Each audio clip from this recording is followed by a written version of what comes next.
चलो भाई, आज अपना नया चैप्टर शुरू कर लेते हैं जिसका नाम है ट्राई एंगल। क्या नाम है?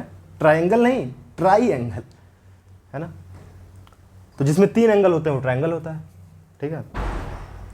और स्टार्ट करने से पहले भाई हालचाल भी पूछ ही लेते हैं, कैसा चल रहा है सब कुछ। देखो, जैसा मैं हमेशा कहता हूँ, है ना, कि अच्छा ना चल रहा हो फिर भी अच्छा चलाना पड़ता है ना। तो आगे बढ़ना जरूरी है भाई। दौड़ सकते हो तो दौड़ो, नहीं दौड़ सकते हो तो चलो, चल नहीं सकते हो तो घसीटो अपने आप को, पर आगे बढ़ते रहो। आगे बढ़ना जरूरी है भाई। एक टीचर से नहीं समझ में आएगा, दूसरे टीचर से समझ में आएगा, है ना। एक बार में सवाल नहीं बनेगा, दूसरी बार में बनेगा। पर अगर पढ़ने का जुनून है, अगर हम पढ़ना चाहते हैं तो बनेगा क्यों नहीं भाई, जरूर बनेगा। आज नहीं तो कल बनेगा, है ना। अगर हम आगे बढ़ते रहेंगे तो हम बहुत आगे निकल जाएंगे ना।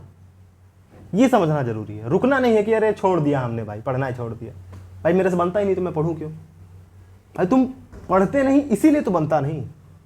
ऐसा थोड़ी कि किसी से पहले बनता है फिर वो पढ़ता है। वो एक नहीं तो दूसरी बार में पढ़ता है, और जिससे बनता है उसने कभी ना कभी उसका हार्डवर्क ही काम आ रहा है भाई। उसने हो सकता है 9th में अच्छे से ट्रायंगल पढ़ा हो तो 10th में उसको जल्दी समझ में आ रहा हो। हमने 9th में भी नहीं पढ़ा था तो 10th में भी नहीं समझ में आ रहा। कोई पैदा थोड़ी हुआ है ये स्किल लेकर कि हमको मैथ समझ में आ जाएगी, समझे। तो नहीं समझ में आ रहा तो समझो भाई, सीधी सी बात है। और समझने की कोशिश करोगे तो समझ में तो आएगा ही, एक नहीं तो दूसरी बार में आएगा, ठीक। तो इसी पॉजिटिव नोट के साथ अपने चैप्टर को शुरू करते हैं। और हार्ड वर्क करो, hard work always beat talent, है ना। कोई टैलेंटेड पैदा नहीं होता, वो टैलेंटेड बनता है, हार्ड वर्क कर करके बनता है। तुम भी करो, तुम भी बन जाओगे। चलो, ट्रायंगल हमारा चैप्टर है। ट्रायंगल मतलब जिसमें 3 एंगल होते हैं, जैसे कि हमारा ये हमारा ट्रायंगल है। अरे ये तो, इसमें तो 4 एंगल है भाई। ये एंगल, ये एंगल, ये एंगल, ये एंगल भाई, ये कैसे ट्रायंगल होगा? ये ट्रायंगल नहीं। ट्रायंगल मतलब जिसमें 3 एंगल, है ना। 1 2 3। अब 3 एंगल है इसीलिए 3 साइड्स भी होती हैं। तो क्या है हमारा? ट्राई एंगल, ठीक, ट्रायंगल। अभी तक हमको बताया गया कॉन्ग्रुएंसी के बारे में, है ना। कॉन्ग्रुएंसी क्या होती है? कॉन्ग्रुएंसी होती है जब सेम शेप एंड साइज हो। अगर 2 चीजों का शेप और साइज बराबर है तो हम उनको कॉन्ग्रुएंट बोलते हैं, है ना। जैसे ये ट्रायंगल है और ये भी ट्रायंगल है, तो देखो ये देखने में एक जैसे है ना। देखने में एक जैसे मतलब ट्रायंगल तो ये भी बन सकता है ना, ऐसे भी बन सकता है। पर ये दोनों ट्रायंगल देखने में एक जैसे हैं, मतलब इनका शेप एक है ना। और देखो इनकी लेंथ ब्रेड्थ सब सेम है, मतलब इनका साइज भी बराबर है। मतलब जैसे मैं ट्रायंगल ये भी बना सकता हूं ना भाई। अरे ये तो ज्यादा अजीब बन गया, सॉरी ब्रो, सॉरी भाई। ये दोनों भी तो देखने में एक ही शेप के लग रहे हैं, बस ये थोड़ा बड़ा है, ये थोड़ा छोटा है ना। तो इसमें और इसमें शेप तो बराबर है पर साइज डिफरेंट है ना। इन दोनों में शेप बराबर है और साइज भी बराबर है, मतलब ये दोनों फिगर क्या है? कॉन्ग्रुएंट है। ये कॉन्ग्रुएंट का साइन होता था, है ना। तो चलो, कॉन्ग्रुएंसी तो हमने क्लास 9th में हमारे था, हमने जो पढ़ना था पढ़ा, ठीक है, कि दोनों शेप बराबर हो और साइज बराबर हो तो कॉन्ग्रुएंट बोलते हैं।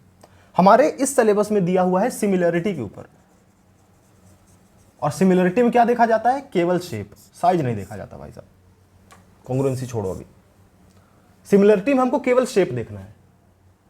जैसे ये ट्रायंगल और ये ट्रायंगल, क्या इन दोनों में शेप बराबर है? क्या बिल्कुल बराबर है। तो क्या ये दोनों सिमिलर होंगे? बिल्कुल सिमिलर होंगे। इन दोनों ट्रायंगल में शेप बराबर है क्या? शेप मतलब क्या देखने में एक जैसे हैं क्या? बिल्कुल, इसका शेप और इसका शेप बराबर ही तो है, एक ही जैसा तो है। तो ये दोनों ट्रायंगल्स सिमिलर होंगे। ये सिमिलरिटी का साइन है, ठीक, दिखाने के लिए कि ये दोनों सिमिलर हैं, हमने बीच में ये लगा दिया ऐसे, ठीक। इसके और इसके बीच में ये लगा दिया, मतलब ये दोनों सिमिलर हैं, ठीक है। अच्छा ठीक, ऐसा तो तुम ये देखो कि कॉन्ग्रुएंसी में तो हम शेप भी देखते थे और साइज भी देखते थे। सिमिलरिटी में हम केवल शेप देखते हैं, मतलब साइज बड़ा छोटा हो सकता है, कोई दिक्कत नहीं। तो जो ट्रायंगल्स कॉन्ग्रुएंट होंगे वो सिमिलर भी होंगे ना। ये दोनों कॉन्ग्रुएंट थे, मतलब इनका शेप बराबर था, मतलब सिमिलर थे। तो जो कॉन्ग्रुएंट है वो सिमिलर होंगे। पर इसका अपोजिट जो सिमिलर है वो कॉन्ग्रुएंट हो ऐसा जरूरी नहीं है। क्योंकि देखो ये दोनों सिमिलर हैं क्योंकि दोनों का शेप सेम है, पर क्योंकि दोनों का साइज डिफरेंट है इसलिए ये दोनों कॉन्ग्रुएंट नहीं है। So if triangle is similar it doesn't mean it is congruent. Spelling लिख लेना, if triangle is congruent then yes it is similar. क्योंकि शेप तो बराबर ही होगा कॉन्ग्रुएंट में भी भाई, और शेप बराबर तो सिमिलर है। पर सिमिलर में केवल शेप देख रहा है, साइज देख ही नहीं रहा है। अगर साइज बदल जाएगा तो कॉन्ग्रुएंट नहीं बचेगा ना, समझे। तो ये तो ट्रायंगल हो गया। जैसे और भी फिगर देख सकते हैं ना, जैसे ये फिगर है, ये दोनों सिमिलर है ना क्योंकि देखने में तो एक जैसा है भाई। सिमिलर मतलब क्या होता है? सिमिलर इंग्लिश वर्ड, सिमिलर का क्या मतलब है? एक जैसा। भाई देखने में एक जैसा है मतलब सिमिलर है, समझे। अच्छा बताओ, चलो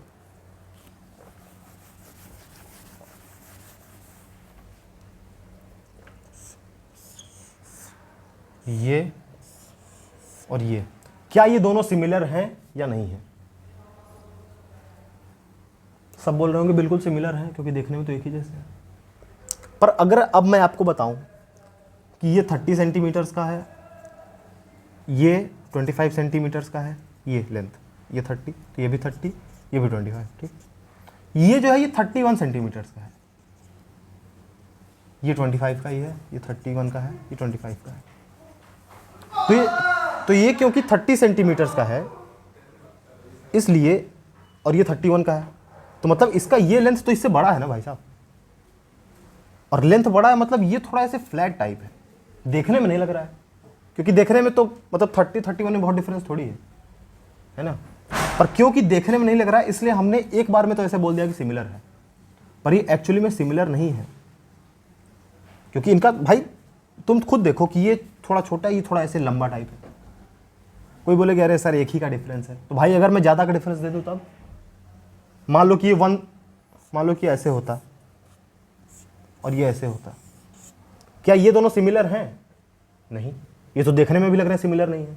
सिमिलर क्यों नहीं है? क्योंकि इनकी लेंथ डिफरेंट है भाई। लंबाई तो सेम है दोनों की, मान लो कि ये लंबा है इतना है, पर दोनों की चौड़ाई अलग है, तो देखने में तो अलग अलग हो गए ना। अगर भाई लंबाई भी इसी तरह बढ़ जाती कि भाई चलो हमने चौड़ाई ऐसे बढ़ाई और हम लंबाई भी ऐसे बढ़ा देते, तब शायद देखने में एक जैसे लग सकते थे। तो इसका मतलब भाई हम डायरेक्ट देख के नहीं बता सकते कि सिमिलर है कि सिमिलर नहीं है। भाई कुछ तो हमारे पास एक सॉलिड है ना लॉ होना चाहिए, सॉलिड रूल होना चाहिए जिसको हम चेक करें और बताएं कि दोनों सिमिलर है या दोनों सिमिलर नहीं है ना। तो चलो देखते हैं रूल क्या है भाई साहब। अच्छा रूल कैसे डिफाइन करेंगे? भाई चेक करते हैं ना कैसे रूल डिफाइन कर सकते हैं। जैसे अभी तो हमने देखा साइड के लिए, है ना, तो रूल हम पहला डिफाइन कर देते हैं कि if side ratio of corresponding side is same, ये इफ हटा दो, side ratios of corresponding sides is same. भाई क्योंकि साइड रेशियो से मतलब है ना, जैसे ये है और ये है, इनकी साइड अलग अलग है पर फिर भी देखने में एक जैसे हैं। क्यों? क्योंकि साइड्स का रेशियो एक जैसा है ना। अगर मैं इसको 10 करूं और इसको मान लो 15 कर दूं, ठीक, इस साइड को 15 इसको 10, और मान लो कि ये कितने की है, ये साइड कितने की है, ये साइड है मान लो 20 की, तो बताओ ये साइड कितने की होगी। और मैंने ये दिया है कि दोनों ट्रायंगल सिमिलर है, ये दोनों ट्रायंगल सिमिलर हैं, इसका मतलब इनके साइड का रेशियो बराबर होगा। भाई पहला रूल हमने यही बताया ना कि दो चीजें अगर सिमिलर है तो उनके साइड का रेशियो बराबर होगा। तो ठीक है, साइड का रेशियो देख लेते हैं। और ये ध्यान रखना कि हमने करस्पॉन्डिंग साइड्स बोली हैं। करस्पॉन्डिंग मतलब इससे ये वाली, इससे ये वाली, ठीक है। इसका इससे रेशियो देखना है, इसका इससे रेशियो देखना है, और दोनों रेशियो बराबर होंगे। कैसे? जैसे मान लो कि ये x मीटर की है, ठीक, या नाम ही दे दो A B C D P Q R S, ऐसे चलेंगे ना, P Q R S, ठीक, A B C D। हमने कहा कि चलो बताओ तुम AD की लेंथ बताओ। हमने कहा कि ये दोनों फिगर्स सिमिलर हैं, ठीक है, सिमिलर हैं, तो करस्पॉन्डिंग साइड्स हमने देखी करस्पॉन्डिंग साइड्स मतलब पी क्यू और ए बी, एस पी और डी ए, ठीक है, एस आर और डी सी, आर क्यू और सी बी। करस्पॉन्डिंग साइड्स मतलब जो एक दूसरे के जैसे हो सकती हैं, ठीक है, उनका रेशियो जो होगा बराबर होगा। कैसे? 15 यानी कि S P upon P A, जो इसकी करस्पॉन्डिंग साइड है, करस्पॉन्डिंग क्या है, डी ए, सॉरी, इन दोनों का रेशियो किसके बराबर होगा, P Q, P Q, P Q क्या है भाई साहब, पी क्यू तुमको पता है ना, P Q upon A B, मतलब this upon this is equal to this upon this. Corresponding sides का जो रेशियो है वो बराबर आना चाहिए, तभी सिमिलर होगा, ठीक है। सिमिलर था इसलिए हमने बराबर दिखा दिया। तो अब ए बी की वैल्यू यहाँ से आ जाएगी ना। अरे ए बी की तो वैल्यू हमको पता है, ए बी की वैल्यू क्या है बेटा, 20 है ना। 10 1 जा 10, 10 2 जा 20। अब डी ए को उधर भेज दो, डी ए यहाँ क्या है, डिवाइड में है, डी ए उधर जाएगा तो मल्टीप्लाई में हो जाएगा। तो 15 is equal to 1/2 into D A, equal to उधर भेजा तो डी ए मल्टीप्लाई में चला गया और यहाँ पे 1/2 बच गया। 1/2 क्या है, देखो 1 यहाँ ऊपर मल्टीप्लाई में है, 1 को इधर भेजोगे तो डिवाइड में आ जाएगा, और 2 यहाँ डिवाइड में है, इधर भेजोगे तो मल्टीप्लाई में आ जाएगा 2, है ना। 2 15 जा 30, 30/1 यानी कि 30। तो डी ए की क्या वैल्यू आ गई भाई साहब, 30 आ गई।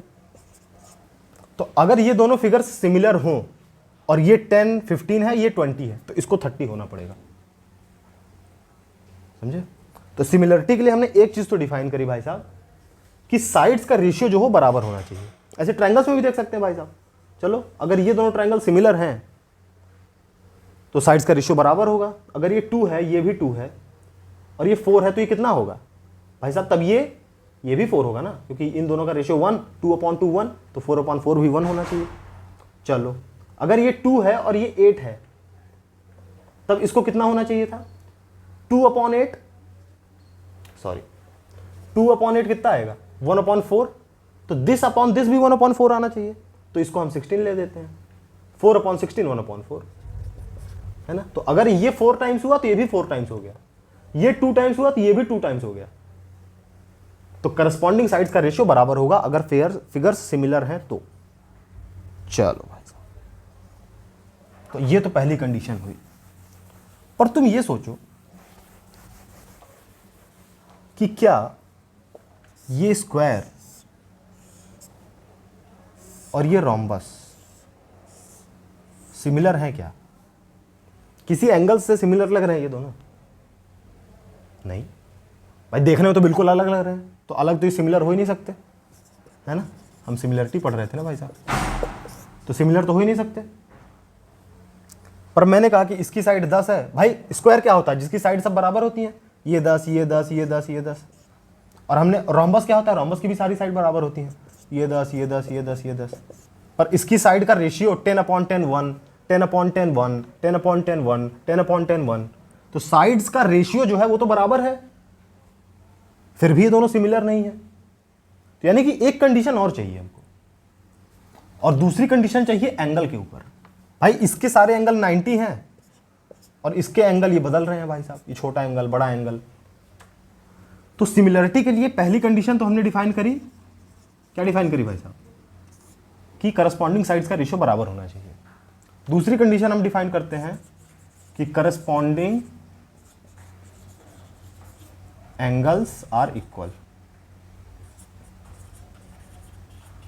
कि जो एंगल्स हैं करस्पॉन्डिंग वो भी इक्वल होने चाहिए। मतलब ये एंगल इसके बराबर होना चाहिए था, ये एंगल इसके बराबर होना चाहिए था, हुआ नहीं इसलिए सिमिलर नहीं है ना। जैसे एग्जांपल देखते हैं भाई साहब, जैसे ये ट्रायंगल है, मान लो ये भी ट्रायंगल है, ये 20 डिग्री है, और मैंने कहा कि ये दोनों सिमिलर हैं भाई साहब। मान लो कि ये 60 डिग्री है, ये 60 डिग्री है, ये दोनों सिमिलर है मैंने कहा। तो बताओ इस एंगल की क्या वैल्यू है भाई, ये 20 है, जैसे मैंने कहा सिमिलर है, तो ये दोनों कंडीशन सेटिस्फाई होनी चाहिए। भाई ये तो साइड के ऊपर थी कि साइड का रेशियो बराबर होना चाहिए, उसको छोड़ दो क्योंकि साइड तो यहां दी नहीं। एंगल के ऊपर बात है, एंगल के ऊपर की क्या प्रॉपर्टी है कि एंगल्स बराबर होने चाहिए। ये 60 है, ये 60, चलो ठीक है, तो जो 60 के पास वाला एंगल है इसमें 20 है तो इसमें भी 20 ही होना चाहिए। तभी सिमिलर हो पाएंगे। तुम खुद सोचो कि अगर ये 20 ना होता 30 हो जाता, 30 हो जाता मतलब इससे थोड़ा बढ़ जाता ना भाई साहब, कुछ ऐसा आ जाता ये। तो अब ये दोनों देखने में सिमिलर थोड़ी लग रहे हैं भाई। एंगल्स जब बराबर होंगे तभी सिमिलर होगा। तो सिमिलरिटी की हमने दो कंडीशंस पढ़ी कि करस्पॉन्डिंग साइड्स का रेशियो बराबर होना चाहिए और एंगल्स बराबर होने चाहिए। ठीक, साइड्स का रेशियो जैसे इसमें भी एक और क्वेश्चन कर लो भाई और प्रैक्टिस कर लो। चलो ये दोनों ट्रायंगल्स सिमिलर थे, ठीक, ये 20 60 20 60, चलो ठीक। मान लो कि ये है 3 सेंटीमीटर्स का और ये है 1 सेंटीमीटर्स का। ठीक, 1 सेंटीमीटर लग तो नहीं, कोई बात नहीं, मान लो, ठीक है। ये है 10 सेंटीमीटर की साइड। बताओ इस साइड का क्या लेंथ होगा? बता सकते हो भाई? सिमिलर है, ये दिया हुआ है। सिमिलर है मतलब करस्पॉन्डिंग साइड का रेशियो बराबर होगा। करस्पॉन्डिंग साइड क्या है? ये और ये। इसका रेशियो क्या आएगा? 3/1, दिस अपॉन दिस। ठीक है, ये किसके बराबर होना चाहिए? इन दोनों के रेशियो के बराबर। इन दोनों का रेशियो क्या है? 10, और इसका हमको पता नहीं। 10 अपॉन इसका हमको पता नहीं भाई, क्वेश्चन मार्क। अब क्वेश्चन मार्क की वैल्यू निकाल लो। कैसे निकालोगे भाई? यहां क्वेश्चन मार्क डिवाइड में है, इधर भेजो मल्टीप्लाई में चला जाएगा। इक्वलिटी को उधर भेजा हमने तो क्वेश्चन मार्क यहां मल्टीप्लाई में आ गया। ठीक, 3 यहां मल्टीप्लाई में है भाई, 3/1 को तुम 3 भी तो लिख सकते हो ना, केवल 3 यहां मल्टीप्लाई में है, 3 उधर जाएगा डिवाइड में चला जाएगा, मतलब नीचे चला जाएगा। तो क्वेश्चन मार्क की क्या वैल्यू आई भाई साहब? 10/3, मतलब 3.3 ऐसे कुछ है ना। तो यानी कि ये साइड कितने, इस साइड की क्या लेंथ होगी? इस साइड की लेंथ होगी 3.3 ऐसे, 3.33। तो ये था हमारे सिमिलर फिगर्स। सिमिलर मतलब देखने में एक जैसे। अच्छा बताओ कि जो सर्कल्स होते हैं क्या वो नॉन सिमिलर हो सकते हैं क्या कभी? भाई सर्कल क्या होता है? जो कि एकदम सिमेट्रिक हो, है ना, एकदम गोला हो। तो भाई तुम कितना भी बड़ा छोटा बनाओगे वो तो देखने में एक जैसा ही लगेगा ना, बस उसका साइज बदल सकता है, शेप तो बदल नहीं सकता। भाई मैं ऐसे बना दूं तो ये तो सर्कल है ही नहीं ना हमारा। सर्कल क्या होता है? जो परफेक्ट ऐसे गोला हो। अब मैं इतना शायद बना ना पाऊं परफेक्ट, है ना, तो इसका तो हम केवल साइज बदल सकते हैं ना। तो जितने भी सर्कल होंगे वो सारे सिमिलर होंगे भाई साहब, समझे? तो ये था फैक्ट। तो चलो ठीक है, एक्सरसाइज 1 एनसीईआरटी की ट्राई करो और फिर मिलते हैं अगले टॉपिक पे, है ना, अगले टॉपिक ऑफ ट्रायंगल पे। और ये तो बस इंट्रोडक्शन था, और बढ़िया बढ़िया सवाल करेंगे, थ्योरम करेंगे, तब मजा आएगा, है ना। चलो ठीक है, ओके।